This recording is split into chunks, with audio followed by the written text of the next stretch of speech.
അസ്സലാമു അലൈക്കും വറഹ്മത്തുള്ളാഹി വബറകാതുഹു. എല്ലാവർക്കും മറ്റൊരു വീഡിയോയിലേക്ക് സ്വാഗതം. എല്ലാവർക്കും സുഖമാണെന്ന് വിചാരിക്കുന്നു, അതിനു വേണ്ടി പ്രാർത്ഥിക്കുന്നു.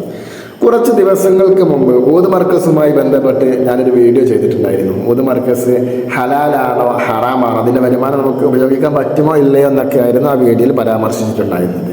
എന്നാൽ ഇപ്പോൾ മറ്റൊരു വീഡിയോ ചെയ്യാൻ നിർബന്ധിതനായിരിക്കുകയാണ്. ആ വീഡിയോ ഇട്ടപ്പോൾ ഒരുപാട് ആളുകൾ കമൻറ്റിലൂടെയും അല്ലാതെയും പേഴ്സണലായിട്ടൊക്കെ ബന്ധപ്പെട്ട് എന്നോട് ചോദിച്ചൊരു കാര്യമുണ്ടായിരുന്നു.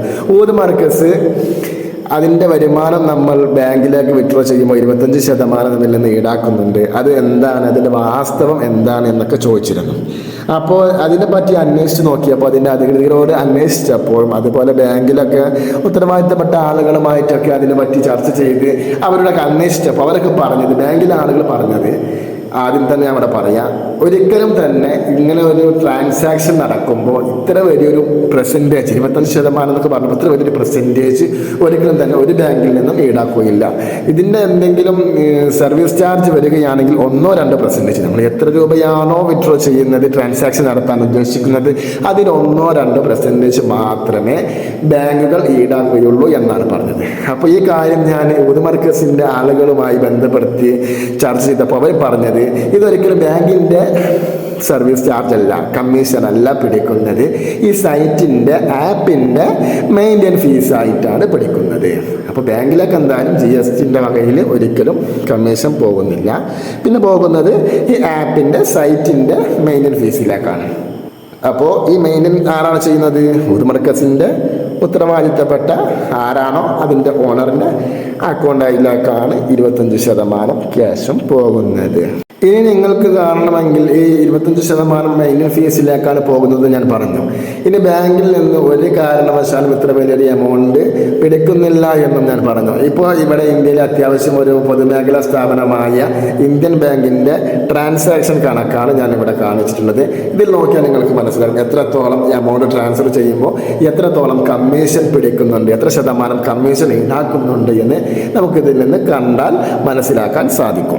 പിന്നെ ഇപ്പോൾ 1-2 ദിവസങ്ങളായിക്കൊണ്ട് അല്ലെങ്കിൽ ഒരു മാസത്തിൽ പല ആളുകളും എന്നോട് പറഞ്ഞൊരു കാര്യമുണ്ടായിരുന്നു. ആദ്യമൊക്കെ നമ്മൾ ബാങ്ക് അക്കൗണ്ടിലേക്ക് ക്യാഷ് വിഡ്രോ ചെയ്യുമ്പോൾ 2-3 ദിവസത്തിനുള്ളിൽ ഞങ്ങളുടെ അക്കൗണ്ടിലേക്ക് ക്യാഷ് വന്നിരുന്നു. പിന്നെ അത് നിർത്തലാക്കിയിട്ട് 2-3 മാസങ്ങളായിക്കൊണ്ട് ഇ-പേ വാലറ്റ് എന്ന് പറഞ്ഞൊരു വാലറ്റ് ഉണ്ട്, അതിലൂടെയാണ് ട്രാൻസ്ഫർ ചെയ്യുന്നത്.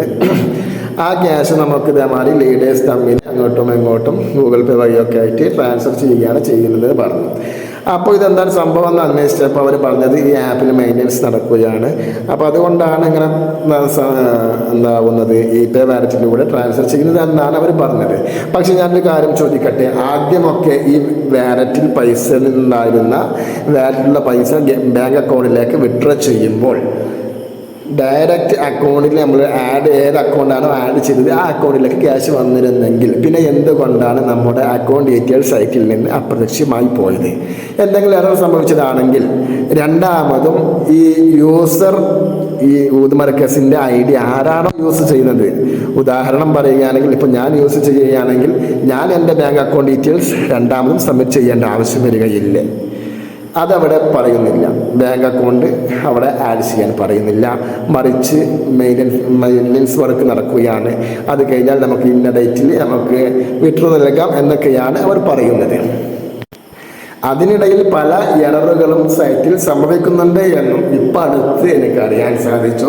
പിന്നെ വേറൊരു കാര്യം എന്നോട് പറഞ്ഞത്, എനിക്കറിയാൻ കഴിഞ്ഞത്, ഇപ്പം അടുത്ത് ഈ 1-2 മാസങ്ങൾക്കുള്ളിൽ ഞങ്ങളുടെ അക്കൗണ്ടുകളൊക്കെ ബ്ലോക്ക് ആവും, ഞങ്ങളുടെ അക്കൗണ്ടിൻ്റെയൊക്കെ വാലിഡിറ്റി കഴിയാനായിട്ടുണ്ട്, എക്സ്പയറി ഡേറ്റ് ആയിട്ടുണ്ട്, ഞങ്ങൾക്ക് ആർക്കും ഇതുവരെ വിഡ്രോ ചെയ്യാൻ സാധിച്ചിട്ടില്ല, ഒരുപാട് എമൗണ്ട് അതിൽ കിടക്കുന്നുണ്ട്, അത് കിട്ടാൻ എന്തെങ്കിലും മാർഗമുണ്ടോ, അത് നിങ്ങൾക്ക് കിട്ടുമോ എന്നൊക്കെ പലർക്കും പല സംശയങ്ങളുണ്ട്.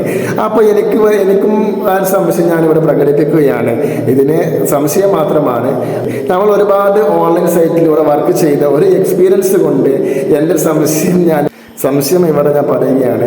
പല ഓൺലൈൻ സൈറ്റുകളും ഞാൻ വർക്ക് ചെയ്യുമ്പോൾ അതിനൊക്കെ പൂട്ടിപ്പോകുന്ന സമയത്ത് നമ്മളുടെ വലിയൊരു എമൗണ്ട് നമ്മളുടെ വാലറ്റിലും അതുപോലെ നമ്മളുടെ ID-യിലും കിടക്കുമ്പോൾ അവർ പറയാറുള്ളത്, നിങ്ങൾക്ക് ഇനി ഈ എമൗണ്ട് കിട്ടണമെന്നുണ്ടെങ്കിൽ നിങ്ങൾക്ക് എന്ത് ചെയ്യണം, ഇത്ര ശതമാനം ക്യാഷ് രണ്ടാമത് നിങ്ങൾ ഈ ID-യിലേക്ക് റിന്യൂവൽ ചെയ്താൽ മാത്രമാണ് നിങ്ങൾക്ക് കിട്ടുക എന്നവർ പറയാറുണ്ട്.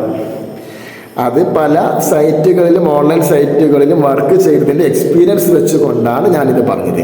പല സൈറ്റുകളിലും അങ്ങനത്തെ ഒരു പ്രവണത നമുക്ക് ഉണ്ടായിട്ടുണ്ട്. കാരണം സൈറ്റുകളുടെ അപ്രത്യക്ഷമാകുന്ന സാഹചര്യത്തിൽ, ആ സൈറ്റ് ഇല്ലാതായി പോകുന്ന സാഹചര്യത്തിൽ അവർ പറയുന്ന, അവരുടെ തടി തപ്പാൻ വേണ്ടി പറയുന്നൊരു കാര്യമാണ്, നിങ്ങൾക്ക് ഇനി നിങ്ങളുടെ വാലറ്റിലുള്ള ക്യാഷ് കിട്ടുന്നുണ്ടെങ്കിൽ ഇത്ര ശതമാനം ക്യാഷ് നിങ്ങൾ ഇതിൽ ഡെപ്പോസിറ്റ് ചെയ്താൽ മാത്രമേ നിങ്ങൾക്ക് ക്യാഷ് വിഡ്രോ ചെയ്യാൻ സാധിക്കുകയുള്ളൂ എന്ന് പല സൈറ്റുകളിലും നമുക്ക് എന്തായിട്ടുണ്ട് അനുഭവമുള്ളതാണ്.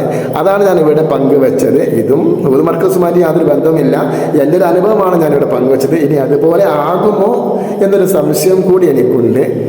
അപ്പോൾ എല്ലാം നല്ലതിനാവട്ടെ എന്ന് പറഞ്ഞുകൊണ്ട് തൽക്കാലം ഇവിടെ വാങ്ങുന്നു.